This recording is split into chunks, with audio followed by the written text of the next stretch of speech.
Oceania অঞ্চলের দ্বীপদেশ Nauru, Vatican city এবং মোনাকোর পর বিশ্বের তৃতীয় ক্ষুদ্রতম দেশ।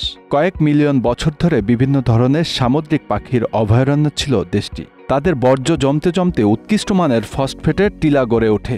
একসময় এই ফসফেটের টিলা নাউরির জন্য আশীর্বাদ হয়ে ওঠে।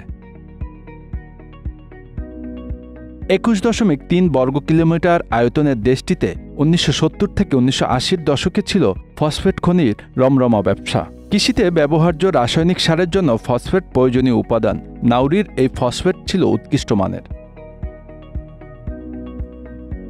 1906 সালে জার্মানরা প্রথম নাউরির এই ফসফেট খনির সন্ধান পায়। প্যাসিফিক ফসফেট নামে একটি প্রতিষ্ঠান গড়ে তারা এখান থেকে ফসফেট উত্তোলন শুরু করে। রাতারাতি শীর্ষ ধনী দেশগুলোর কাতারে পৌঁছে যায় দেশটি। এ অবস্থা চলতে থাকে প্রথম বিশ্বযুদ্ধ পর্যন্ত।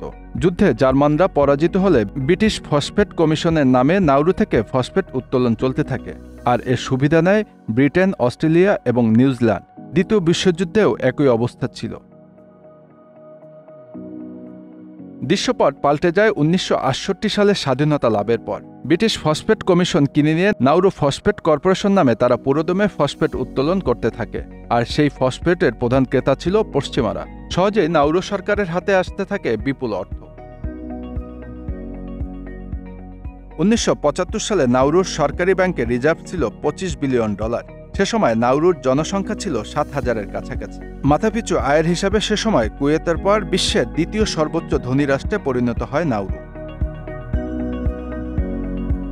তবে সেই সুখ বেশি দিন স্থায়ী হয়নি। ব্যাপক দুর্নীতি আর ফসফেটের মজুদ কমে যাওয়ায় নাউরুর অর্থনীতি ধসে পড়ে।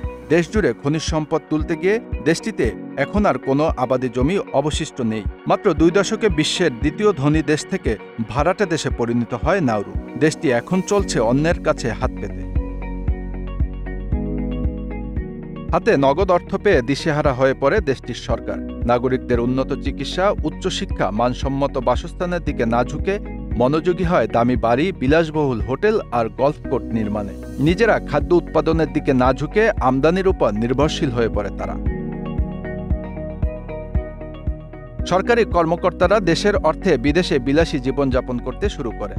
অস্ট্রেলিয়া, যুক্তরাষ্ট্র, যুক্তরাজ্য ও ফিজির মতো দেশগুলোয় বিলাসবহুল হোটেল নির্মাণে তারা পাচার করতে থাকেন বিপুল অর্থ। অব্যবস্থাপনা, দুর্নীতি, অবাস্তব পরিকল্পনা সবকিছু নাউরুকে নিঃস্ব করে দিতে শুরু করে।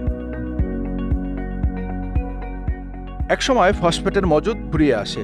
এই খনিজ ছাড়া আয়ের অন্য কোনো উপায় না থাকায় কমতে থাকে সরকারের আয়। চলতে থাকে বিভিন্ন দেশ থেকে ধার দেনা, আর এই দেনা পরিশোধের জন্য অদ্ভুত এক পরিকল্পনা আঁটে দেশটির সরকার।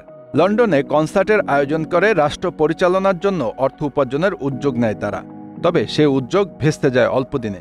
উল্টো ঘাড়ে চাপে আরও $7 মিলিয়ন ঋণ। কনসার্ট আয়োজনের জন্য যেসব প্রতিষ্ঠান অর্থ দিয়েছিল তারা চেপে ধরে নাউরু সরকারকে। একসময় তারা নাউরুর সব সম্পত্তি বাজেয়াপ্ত করে নেয়। এদিকে ফসফেটের লোভে ও মাত্রাতিরিক্ত খোরাখুরির ফলে আবাদি জমি বরবাদ হয়েছে নাউরুতে, পানি হয়ে পড়েছে দূষিত। উদ্ধার পেতে নাউরু সরকার ঘোষণা দেয় $20,000 খরচ করে যে কেউ নাউরুতে ব্যাংক প্রতিষ্ঠা করতে পারবে। সুযোগটা লুফে নেয় তৎকালীন সোভিয়েত ইউনিয়নের মাফিয়ারা। বলা হয়ে থাকে বিপুল অর্থ পাচার করে বসে তারা। এখানেই শেষ নয়। অস্ট্রেলিয়া সরকার 2001 সালে নাউরুতে ভাড়ায় উদ্বাস্তু শিবির প্রতিষ্ঠা করে। অপরাধীদের এখানে পাঠাতে শুরু করে তারা। এতে দেশটির পরিস্থিতি আরও ভয়াবহ হয়ে ওঠে। সাম্প্রতিক সময়ে নাউরুর অর্থনীতি কিছুটা ঘুরে দাঁড়াতে শুরু করেছে।